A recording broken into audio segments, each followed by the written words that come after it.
Hari ni tak terkira, ramai sangat. Sambutan menggalakkan. Seronok dapat berjumpa ramai orang.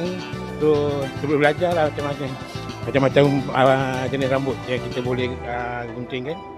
Sekarang kita nak tunjukkan kebolehan rela ilmu-ilmu yang gunting rambut tu dengan free, percuma. Datanglah ramai-ramai kunjung sini, boleh tahu berbakat orang-orang lokal.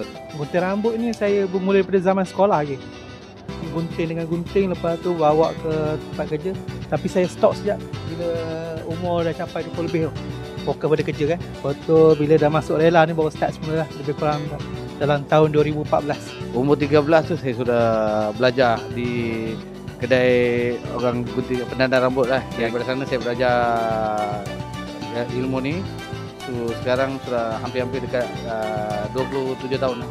Mula saya belajar daripada masa COVID lah. Kan tak boleh pergerakan kita terbatas. So bila waktu tugas kami kawan rakan-rakan semua rambut panjang, bermulanya beli mesin rambut, belajar potong rambut sendiri, belajar potong rambut kawan. Dari itulah timbul pengalaman.